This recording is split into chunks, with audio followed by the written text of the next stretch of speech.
Hello student, जैसा कि हम पहले चैप्टर 2.1 2.2 और मिसलिनियस कर चुके हैं। आज हम स्टार्ट कर रहे हैं chapter number 3, indices, thirds and logarithm.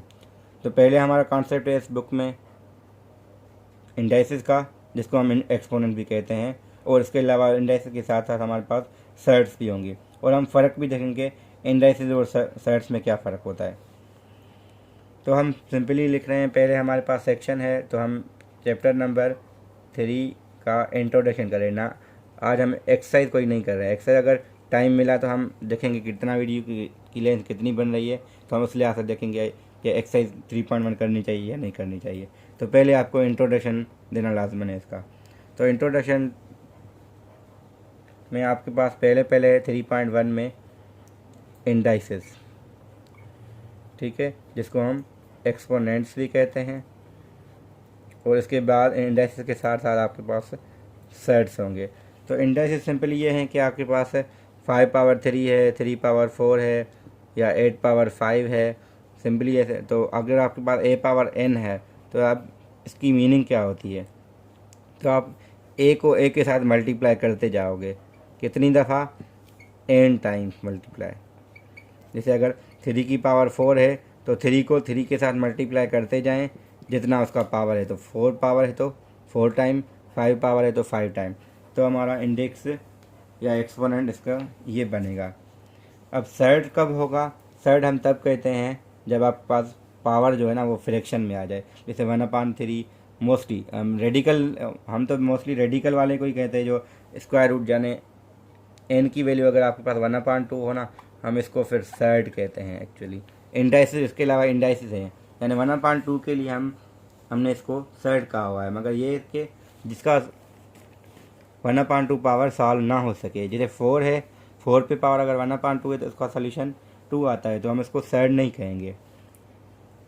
अब यहाँ पे कुछ आपके पास रूल्स भी हैं इसके, तो हम इंडाइसिस के पहले रूल्स डिस्कस करते हैं। अब यहाँ पे इस बुक में अच्छे तरीके से रूल्स का लिखा हुआ है कि जब आपके पास बेस सेम हो तो तब रूल क्या होगा, जब आपके पास पावर सेम हो तो रूल क्या होगा। ये अच्छा है, वरना पहले बुक्स में हमने देखा है मैट्रिक की सिंटैक्स में रूल्स लिखे तो हुए हैं, मगर उसके नाम उस तरीके के नहीं हैं जैसे यहाँ पे लिखे हुए हैं। तो यहाँ पे ये एक बेनिफिट है आपको।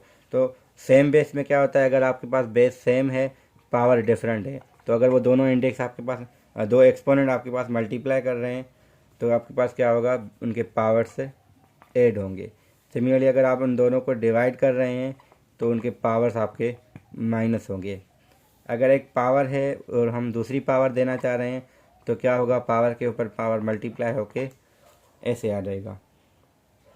सिमिलरली आपके पास रूल्स क्या होंगे दूसरे, अगर आपके पास पावर अब से बेहतर है, a पावर n है, b की पावर भी n है, तो आप लिख सकते हैं a b की पावर n। इसका बहुत यूज़ होता है, यानी इन रूल्स का हम ज़्यादा से ज़्यादा यूज़ करते हैं इन क्वेश्चंस में। इसके अलावा क्या है, डिवीजन में वैसे ही है कि अगर a की पावर n है, b की पावर n है, तो हम लिख सकते हैं a/b की पावर n। तो जैसे कि मैंने पहले कहा कि सर्ड हम उसको कहेंगे जिसका स्क्वायर रूट यानी 1/2 पावर सॉल्व ना हो सके। तो ऐसे सर्ड्स आपके पास यहाँ पे एक्सरसाइज में गिवन है। तो हम एक्सरसाइज 3.1 अटेम्प्ट करें, क्योंकि ये एक्सपोनेंट पे है, तो नेक्स्ट में हम एक्सपोनेंशियल इक्वेशंस को डिस्कस करेंगे, जो को 3.2 हमारा सेक्शन है। तो 3.1 थोड़े आसान भी है, और हम इससे वजह से इसको थोड़ा सॉल्व कर रहे हैं। जो कुछ क्वेश्चन जो डिफरेंट हैं, जो मुश्किल लगेंगे आपको, तो मैं इसको ट्राई करूँगा सॉल्व करने का।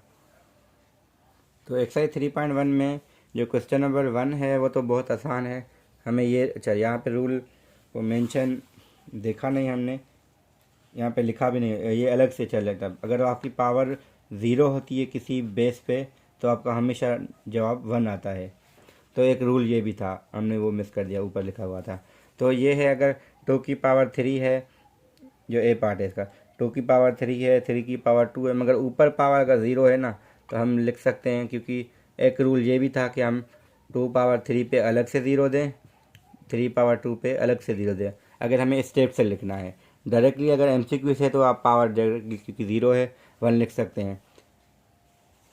तो यहाँ हम क्या करेंगे, ये रूल अप्लाई करेंगे, पावर अलग अलग दे दी। अब देखें, 2 की पावर 3 है, पावर के ऊपर पावर मल्टीप्लाई होते हैं, 2 पावर 0 यहाँ 3 पावर 0, तो ये भी 1 होगा, ये भी 1, तो ओवरऑल 1। अगर इस स्टेप से चलना है तो हम ऐसे सॉल्व करेंगे, वरना तो हम डायरेक्टली, क्योंकि अंदर कुछ भी हो पावर 0 हो तो ओवरऑल 1 आ जाएगा। हाँ, इस अंदर कुछ भी का मतलब है कि 0 के अलावा, ऐसे ना हो कि 0 की पावर 0 ले लें, तो वो आपके पास डिफाइन नहीं होता। सिमिलरली आपके पास बी इसका सवाल है जो कि 8 की पावर 1/2 मल्टीप्लाई बाय 8 की पावर 1/6। अब आपको बेस पता है, क्योंकि बेस इसका 8 है तो हम पावर इनके ऐड कर सकते हैं, और ऐड किया तो आपकी एलसीएम अराइज हो जाएगी। अब एलसीएम इसकी 6 है, तो 6 पे 2 की टेबल 3 टाइम, तो यहाँ 3 मल्टीप्लाई, यहाँ 6 पे 6 की 1 टाइम, तो ये हो जाएगा 3 + 1, जो कि आपका आएगा 8 की पावर 4/6। फर्दर आप इसको सॉल्व और कर सकते, क्योंकि 8 का हमें पता है ये 2 की पावर 3 होता है, और ये 4/6 है, तो टेबल लग रही है 3 की, तो 1 टाइम 2 टाइम, 2 की टेबल लग रही है 1 टाइम 2 टाइम, तो ये आपका ओवरऑल हो जाएगा 2 की पावर 2 यानी 4 आ जाएगा। देखिए यहाँ पे लिखा क्या था, 8 पावर 1/2 1/6 में अगर हमने सिंप्लीफाई किया तो ये 4 बन गया। तो ऐसे आप एक्सपोनेंट का जो रूल्स हैं एक्सपोनेंट के वो इस्तेमाल करके सॉल्व कर सकते हैं। ये इजी है। हम क्वेश्चन नंबर 2 को अब देख रहे हैं। अब इस क्वेश्चन का 2 पार्ट है, तो मैं इसका एक पार्ट कर रहा हूँ, दूसरा आपके लिए छोड़ रहा हूँ। तो सिंपली है, हमें फाइंड वाई करना है जबकि एक्स मिली हुई है, दूसरे में हमें एक्स फाइंड करना है जबकि वाई मिली हुई है।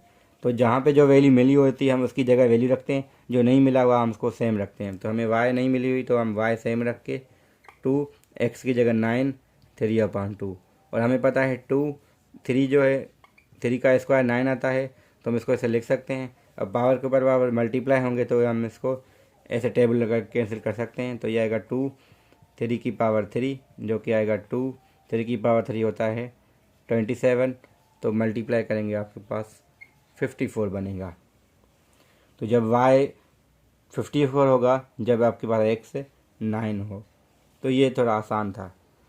अब क्वेश्चन नंबर 3 जो है वो वहाँ पे थोड़ी नई चीज़ है कि आपके पास मिला हुआ है कि इफ़ 2 पावर x = y, ये सब यानी सारे पार्ट के लिए यही चीज़ मिली हुई है।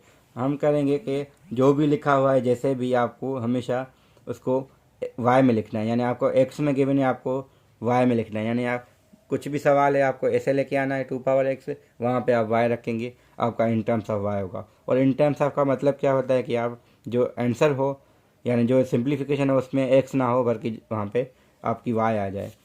अब पहला सवाल तो बहुत ने किया हुआ है, तो ये मैं इसको नहीं कर रहा, तो मैं कर रहा हूँ इसका सी पार्ट, जो कि लिखा हुआ है 3 2 की पावर 2 - x, क्योंकि यहाँ पे ये थोड़ा डिफरेंट है। तो हम इसको लिख सकते हैं 3। अब हमें पता है पावर अगर सब्ट्रैक्ट हो रहे हैं तो लिख सकते हैं 2 की पावर 2 2 की पावर x, ठीक है, क्योंकि पावर सेम बेस सेम है तो पावर सब्ट्रैक्ट हुए हैं। तो ये ज़रूरी नहीं कि हमें हमेशा स्टेप फॉरवर्ड में करें, हम बैकवर्ड में भी रूल्स इस्तेमाल कर सकते हैं। तो अब आपके पास पता है 2 पावर x y मिला हुआ है, तो हम लिख सकते हैं 3, यहाँ पे 2 to the 4 बनेगा डिवाइडेड बाय y, क्योंकि 2 पावर x y है, तो ये आपको मिलेगा 12 डिवाइड बाय y, तो ये इसका आंसर बन जाएगा। तो सिमिलरली आप लिख सकते हैं इसके f पार्ट को भी, जो कि है 8 पावर x - 4 पावर माइनस का x। ये थोड़ा इंटरेस्टिंग भी है। तो हम इसको लिख सकते हैं, क्योंकि हमें पता है ये 2 की पावर 3 होता है, ऐसे लिख सकते हैं, और ये 4 है। हमें पहले तो इसको हम पॉजिटिव पावर करेंगे तो जो कि ये बनेगा। अब हमें पता है कि पावर के ऊपर पावर मल्टीप्लाई होता है ना, तो हम 3x लिख सकते हैं। सिमिलरली 1/2 की पावर 2x लिख सकते हैं। अब हमें पता है वहाँ पे भी मल्टीप्लाई होगा, यहाँ 2x होगा, यहाँ पे 3y होगा। हम इनको स्विच भी कर सकते हैं, यानी 2 पावर x की पावर 3 और यहाँ पे 2 की पावर x की पावर 2। तो ये आपको मिलेगा y की पावर 3 माइनस 1/y की पावर 2। तो आपको ये ऐसे मिलेगा, यानी यहाँ y रखा क्यूब हो गया और यहाँ y रखा स्क्वायर हो गया, तो y³ - 1/y²। वैसे क्वेश्चन नंबर 4 भी ऐसा ही है, मगर मैं इसलिए कर रहा हूँ क्योंकि यहाँ पे 2 पावर x का भी है और 3 पावर वाई एक्स का भी है। तो हम इसको लिख रहे हैं क्वेश्चन नंबर 4 में 3 पावर एक्स वाई है, 2 पावर एक्स जेड है। तो हमें वाई और जेड में अब लिखना है, ठीक है, या तो पूरा वाई में या पूरा जेड में या दोनों में होगा। अब यहाँ पे हम सी पार्ट इसका कर रहे हैं जो कि दोनों को कवर करेगा। तो हम कह रहे हैं कि 9 की पावर माइनस एक्स इंटू 12 की पावर एक्स, ठीक है। तो हमें पता है 9 जो है वो 3 का स्क्वायर है, तो हम इसे लिख सकते हैं। और हमें ये भी पता है ये 2 की पावर 2 मल्टीप्लाई बाय 3 होता है, क्योंकि 2 टू द 4, 4 इंटू 3 12 आ जाएगा। और हमें पता है अगर पावर सेम है तो हम इसको अलग अलग लिख सकते हैं। तो ये होगा 3 की पावर माइनस का 2x और ये होगा 4 की पावर भी x, या इसको मैं लिख सकता हूँ सिंपली 2 की पावर 2x 3 की पावर x। यहाँ देखें बेस सेम है इन दोनों का, हम इसको लिख सकते हैं कि 3 की पावर माइनस एक्स, क्योंकि minus 2x plus x minus x आ जाएगा, और ये 2 की पावर x का पावर 2। तो हम यहाँ पे 2 पावर x की जगह आप क्या रख सकते हैं z, तो ये होगा z का स्क्वायर। अब ये नीचे आएगा क्योंकि इसका पावर नेगेटिव है, तो हम इसको नीचे लिख सकते हैं जो कि आपका एक्चुअल में y है। तो z स्क्वायर अपान y मैंने एक स्टेप मैंने कम लिखा है, क्योंकि पहले मुझे लिखना है नीचे जाके 3 पावर माइनस एक्स है, तो नीचे जाके 3 पावर प्लस एक्स होगा, और 3 पावर एक्स की जगह मैं y रख सकता हूँ, और 2 पावर एक्स की जगह मैंने z रखा है, क्योंकि इस पे स्क्वायर था तो z पे स्क्वायर आएगा। और यहाँ माइनस एक्स क्यों आया है, क्योंकि हमने इन बेस सेम में इनका पावर ऐड किया है, और ऐड तब होते हैं जब सेम सिंपल हो। तो हम करते तो ऐड है, मगर सिंपल डिफरेंट हो तो हमें पता है हमारी सब्ट्रैक्शन ही होती है। अब क्वेश्चन नंबर 4 देखें। 4 में हमारे पास तो हमने लिख लिया, 5 में हमारे पास एक अच्छी ट्रिक ये है कि सिंपली है, कुछ स्टूडेंट ने गलतियाँ की थी तो उनका वो ज़्यादा कॉम्प्लिकेट हो गया था, मगर इतना है नहीं। तो आपके पास सवाल जो है ना, आप शो करने के लिए, ठीक है, टेक लेफ्ट हैंड साइड, तो मैं स्टेप्स बता रहा हूँ। लेफ्ट हैंड साइड लेके उसको क्या करना है, हमें पावर में लेके जाना है, यानी आपके पास, क्योंकि राइट साइड पे 2 की पावर चाहिए, x की पावर चाहिए, तो आप a की जगह यहाँ पे को पता है 2 पावर 3 है, और यूज़ करें आप रूल्स, ठीक है। तो थोड़ा मैं इसको हैंड दे सकता हूँ कि हम एक स्टेप कैसे करें। पहला तो आपके पास जो गिवन है वो 8x स्क्वायर है, उसकी पावर 8 है, माइनस 3r भी है, और 1/2x की पावर r भी है। तो सिंपली ये करना है यहाँ पे, क्योंकि 8 है तो हम इसको लिख सकते हैं 2 power 3 x square power 8 minus r, यहाँ पे 2x की पावर माइनस r कर सकते हैं, क्योंकि ओवरऑल पावर माइनस होगा तो माइनस आप यहाँ मल्टीप्लाई कर सकते हैं। सिमिलरली यहाँ क्या होगा, 2 पावर 3 को मल्टीप्लाई करेंगे 8 माइनस r के साथ, और एक्स स्क्वायर को मल्टीप्लाई करेंगे 8 माइनस r, यानी पावर हमने अलग अलग दे दिए हैं। ये हमने रूल यूज़ किया है, जो कि A B power N is equal A power N B power N था। तो यहाँ पे क्या होगा, 2 को पावर अलग दे दिया, x को पावर अलग दे दिया। अब जिनका बेस सेम है, पहले तो हम इसको मल्टीप्लाई करेंगे ना, ये क्या हो जाएगा, 2 की पावर 24 माइनस 3r, और x की पावर 16 माइनस r, और आगे क्या है 2 की पावर माइनस r, x की पावर माइनस r। अब जो आपको चाहिए वह सिंपली आपके पास इसमें ही मिल जाएगा, क्योंकि यहाँ हमने जो मल्टीप्लाई किया है 8 टू द 16 8 2, ये आ जाएगा 2r। अब बेस सेम है इनका, 2 वाले का 2 की पावर 24 तो वैसे ही रहेगा, माइनस का 3r बनेगा, और x की पावर आपकी 16 माइनस 3r ही बनेगी, क्योंकि बेस सेम है इनका, तो पावर माइनस 2r और माइनस r माइनस 3r बनेगा, जो कि आपका राइट हैंड साइड है। अब मैंने ये इसलिए किया क्योंकि क्वेश्चन नंबर जो 6 7 8 है, 6 7 है जिसके पार्ट्स भी हैं, वो आपके सर्ट्स पे डिपेंडेंट है, यानी ये इसका लास्ट क्वेश्चन था जो कैलकुलेशन वाला था। मुझे एक्चुअल में क्वेश्चन नंबर 6 7 नहीं करना चाहिए, मगर मैं इसलिए कर रहा हूँ क्योंकि थोड़ी सिंप्लीफिकेशन आपको ज़रूरत है। यानी यहाँ पे आपको फार्मूले चाहिए, एक तो वो, एक आपको ये पता होना चाहिए कि रेशनलाइजेशन क्या होती है। तो पहले सिंप्लीफाई करना है। सिंप्लीफाई के लिए, मल्टीप्लाई के लिए आपको पता है कि जब भी रेडिकल ए मल्टीप्लाई होगा रेडिकल ए के साथ, आपका डायरेक्टली आंसर ए आएगा। और ये क्यों आएगा? क्योंकि आपका वो रेडिकल ए का स्क्वायर बन जाएगा, स्क्वायर रेडिकल से ख़त्म होके ए बनेगा। तो आप क्वेश्चन नंबर 6 में एक ये चीज़ यूज़ करोगे और आपके पास एक तो ये फार्मूला यूज़ होगा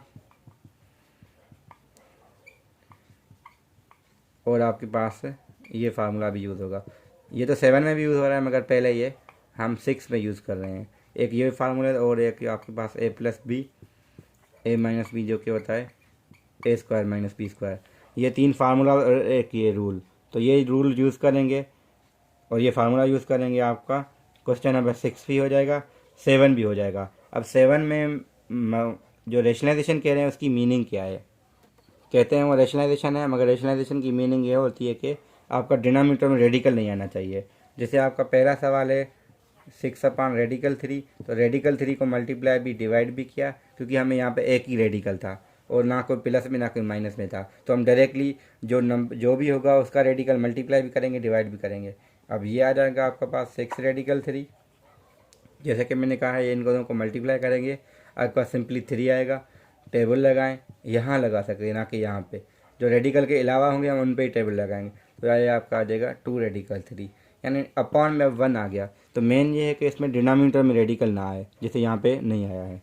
अगर 2 हैं, जैसे 3/रेडिकल 2 + 1 है, तो हम हमेशा क्या करेंगे, 3 जो भी डिनोमिनेटर में हो उसकी सिंबल चेंज करके मल्टीप्लाई भी करें, डिवाइड भी करें। अब आपने जैसे मैंने कहा कि 6 में ए प्लस बी ए माइनस बी, तो हम यहाँ पे वो यूज़ करेंगे। यहाँ पे हम डायरेक्टली मल्टीप्लाई, ये इसके साथ ये इसके साथ।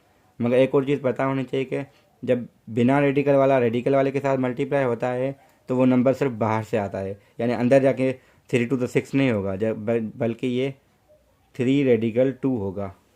तो ऐसे आप क्वेश्चन सॉल्व कर सकते हैं, वरना रेशनलाइजेशन के आप यहाँ भी देखेंगे आपको मिल जाएंगे।